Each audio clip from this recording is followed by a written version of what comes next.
You are watching Mototherapy, a channel dedicated to the therapeutic benefits of riding motorcycles. I'm Dr. Mark, and I have a background in clinical psychology and neuropsychology. And this video is going to be about the actual evidence that motorcycles are good for your brain. And that's assuming you don't crash, right? I mean, good for your brain in terms of your cognitive abilities or your cognitive development, assuming you don't have an accident. I think it's no secret that motorcycles can be more dangerous than cars, and although there's ways to minimize a lot of those dangers, the reality is that a lot of people drive cars, and there's a few who don't seem to notice motorcycles, which makes it a bit more dangerous to ride a motorcycle. But I'm going to focus on the research in this video and get into some of the studies that have been done that support what I'm saying. So this video is shot while I'm riding to Coronado National Park, and I'm actually headed towards the main park entrance, which includes Coronado National Memorial. I'm on South Coronado Memorial Road, and I'm going to turn onto East Montezuma Canyon Road. So this is a few miles from the Mexican border. I can see the Mexican border once I turn onto East Montezuma Canyon Road. I don't believe I actually tried to get any pictures of it because it's just a fence. It's not that interesting to see.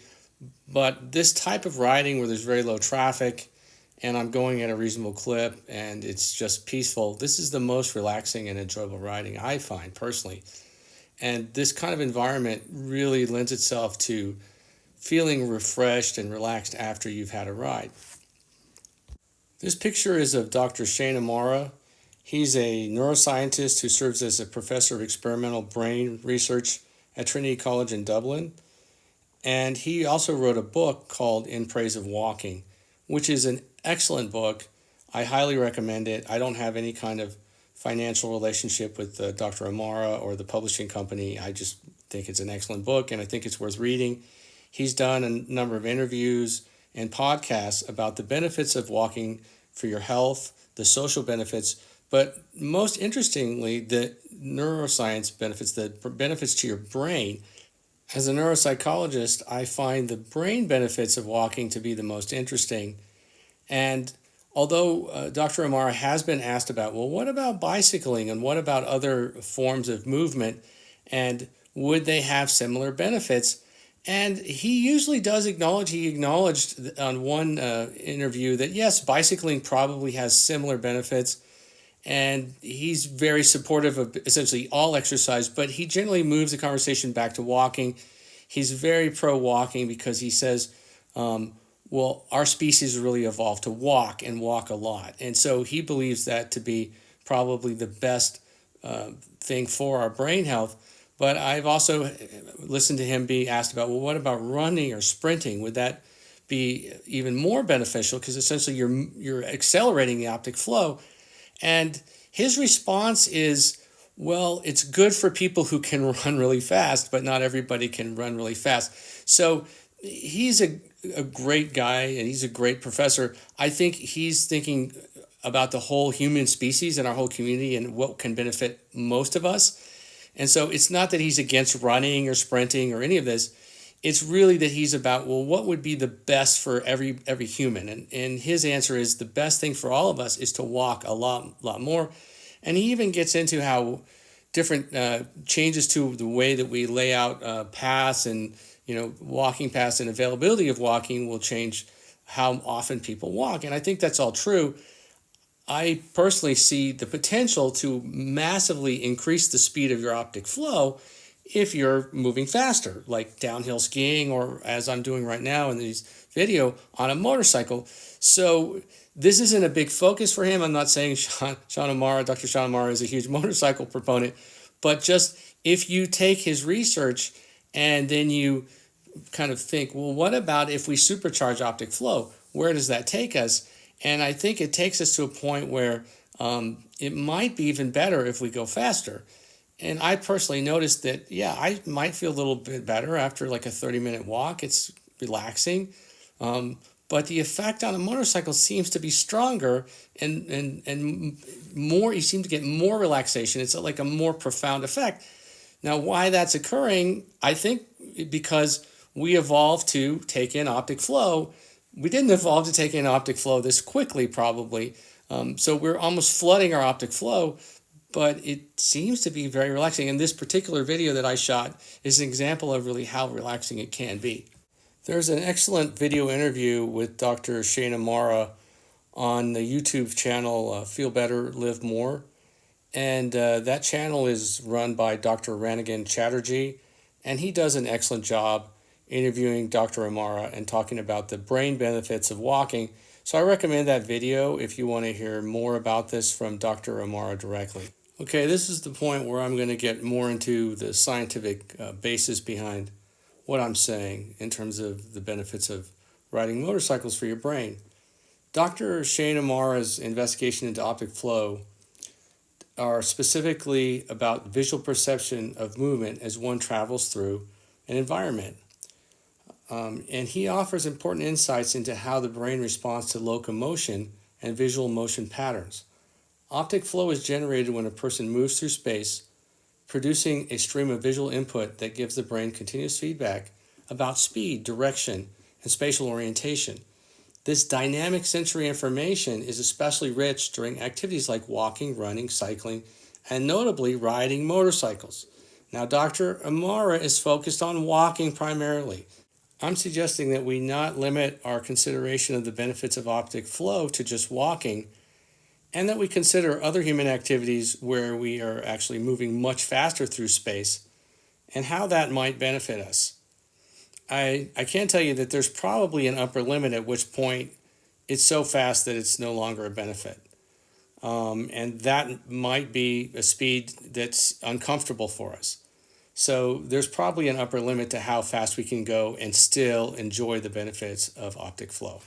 Dr. Amara's research emphasizes that optic flow stimulates a network of brain regions, including the hippocampus, which supports memory and spatial navigation, the prefrontal cortex, which is involved in executive functioning and emotional regulation, and the dopaminergic system, which is crucial for motivation and pleasure and mood regulation. This activation contributes to improved cognitive function, elevated mood, and reduced anxiety. When applied to motorcycle riding, these concepts gain even more significance. Motorcycle riding enhances your optic flow exposure. Compared to walking, motorcycle riding delivers an intense, immersive optic flow experience. Riders are directly exposed to elements with fewer visual obstructions.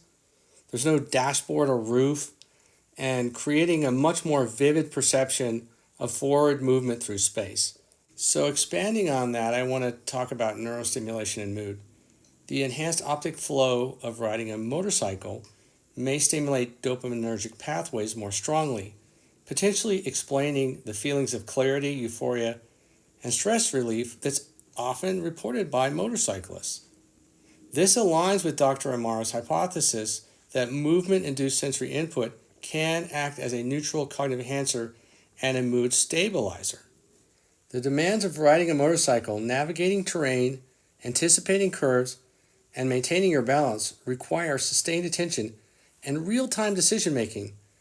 Combined with continuous optic flow, this can foster a flow state, a highly focused mental state associated with improved learning and emotional resilience.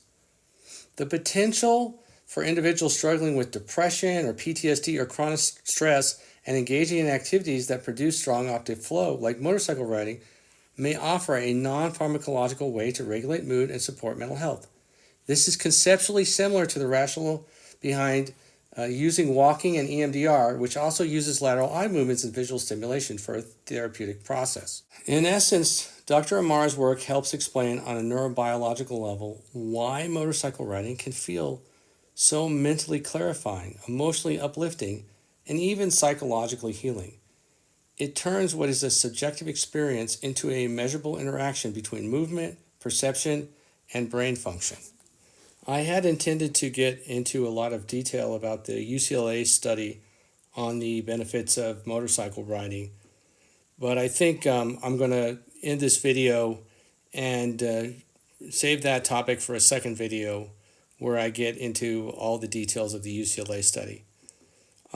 As I mentioned in the beginning of the video, I would just conclude with, as long as you don't have an accident where you hit your head and have like brain trauma, motorcycles are good for your brain.